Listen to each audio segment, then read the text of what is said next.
and welcome to AEDT 4120, Serious Games and Simulations, Week 5, Learning Theories, Part 1 of 3. I'm the course instructor, Stephanie Fisher, and over the next few minutes, we'll be discussing learning theories. However, prior to doing so, here's the list of analysis questions for this particular video clip. Number 1, what is behaviorism? Number 2, what is cognitivism? Number 3, what is social constructivism? Number 4, what is situated learning? Learning theories are conceptual frameworks that describe how information is absorbed, processed, and retained during learning. There are various theories of learning and instruction that inform the design and delivery of simulations and serious games. These theories can be used to affirm the educational credibility of the game, for example, demonstrating that there was indeed some thought and planning behind the intended educational outcomes. And these theories can also be used to critically evaluate the educative potentials of simulations and games, and also guide researchers, developers, and educators in game-based learning research questions. We will look at these theories briefly and examine their relevance to simulations and games. Of course, this is not intended to be an exhaustive review of teaching theories. It is just a brief overview, and I encourage students to engage with these topics beyond the video lectures, and also take a look at some of the additional reading material found in the Week 5 folder under Course Content in Blackboard. The first learning theory we will discuss is behaviorism. The basis of this theory is that everything organisms do, including acting, thinking, and feeling, can and should be regarded as behaviors. Here, learning is the acquisition of new behavior through conditioning and makes use of a model where a stimulus is used to produce a response that may be rewarded or punished to reinforce or weaken this response. This is known as conditioning, and all behaviors are acquired through conditioning. Conditioning occurs through interaction with the environment, which is arranged to elicit desired outcomes or responses, as behaviorists believe that our responses to environmental stimuli shapes the behaviors. Thus, here knowledge is seen as a repertoire of behaviors that are learned. Behaviorism methodologies ignore the black box of the mind, and by that I mean that proponents of this theory believe that behavior can be studied in a systematic and observable manner without consideration of internal mental states. Only observable behaviors should be studied, since internal states, such as cognitions, emotions, and moods, are too subjective. A main influence of behaviorism was Ivan Pavlov, who investigated and experimented with classical conditioning. It might be surprising to learn that Pavlov himself was not a psychologist or an educator, but actually a Russian physiologist who went on to win a Nobel Prize in 1904 for his work studying digestive processes. Take some time after this video to play the Pavlov dog educational game on the Nobel Prize website to learn about classical conditioning. Can you make the dog drool on demand?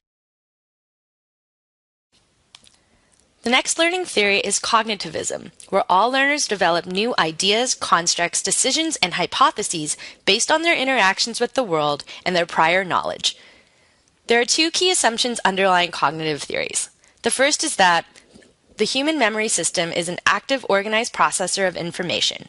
The second is that prior knowledge plays an important role in learning.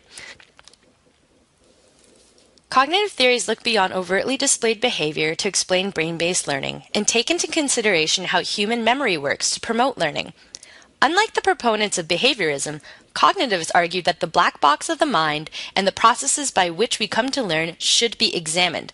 They argue that people are not programmed animals that merely respond to environmental stimuli, like Pavlov's dog. Rather, humans are considered to be rational beings who actively participate in their learning and whose actions are a consequence of thinking. Educators employing a cognitivist approach to learning view learning as internal mental process. Developing learner capacity and skills to improve learning involves structuring learning activities that focus on building intelligence, cognitive, and metacognitive development. The next theory we look at is social constructivism. Social constructivism is a sociological theory of knowledge that emphasizes social interaction as the means for learning. Language and culture are central to human intellectual development and how the world is perceived, and knowledge is co-constructed as a social phenomenon. This theory is typically attributed to Lev Vygotsky, a Russian cognitive psychologist. For Vygotsky, it is culture that provides the learner with the cognitive tools needed for development. The type and quality of those tools determines the pattern and the rate of development. More experienced learners, such as parents or teachers, are conduits for the tools of the culture, such as cultural history, social context, language, and even electronic forms of information access. Thus, social constructivism envisions an active and involved instructor. Vygotsky's zone of proximal development is probably his best-known concept. It argues that learners can, with the help of more advanced or experienced learners, such as instructors or teachers, can master concepts and ideas that they cannot understand on their own. The last learning theory for this clip is situated learning and cognitive apprenticeship. Situated learning theory and the cognitive apprenticeship model based on it suggests that skills are acquired through authentic contexts and by communicating with peers and experts about those contexts. In contrast with most classroom learning activities that involve abstract knowledge which is delivered and presented out of context, proponents of this theory argue that learning is situated. That is, as it normally occurs, learning is embedded within activity, context, and culture, and is usually unintentional rather than deliberate. Therefore, they argue that knowledge needs to be presented in these authentic contexts, in settings and situations that would normally involve that knowledge. Taking a cue from Vygotsky's notion of learning through social development, social interaction and collaboration are essential components of situated learning theory. Learners become involved in a community of practice, which embodies certain beliefs and behaviors to be acquired. Over time, and with practice, the beginner or novice moves from the periphery of a community to its center. He or she becomes more engaged and active within this culture and eventually assumes the role of an expert. In sum, learning is a function of the activity, culture, and context in which it occurs. It is situated. Cognitive apprenticeship is a model of instruction developed out of situated learning theory, and it supports learning in a domain by enabling students to acquire, develop, and use cognitive tools in authentic domain activity. Like a traditional apprenticeship, in which the apprentice learns a trade such as tailoring or woodworking by working under a master teacher, cognitive apprenticeships allow the master to model behaviors in a real-world context with cognitive modeling.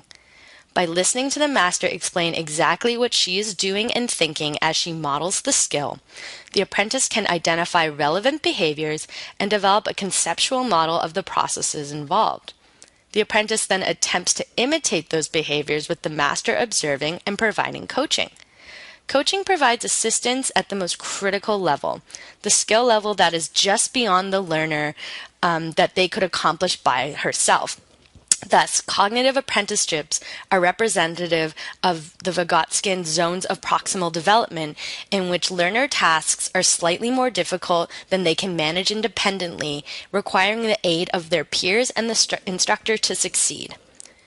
To emphasize key concepts, skills, or processes, the apprentice practices in several real-world contexts or situations.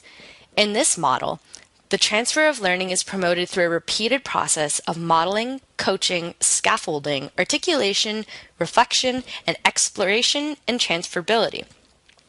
These 6 methods are intended to assist learners attain cognitive and metacognitive strategies for using, managing, and discovering knowledge. The first 3, modeling, coaching, and scaffolding, are at the core of cognitive apprenticeship and help with cognitive and metacognitive development. The next 2, articulation and reflection, are designed to help novices with awareness of problem-solving strategies and execution similar to that of an expert. The final step, exploration and transferability, intends to guide the novice towards independence and the ability to solve and identify problems within the domain.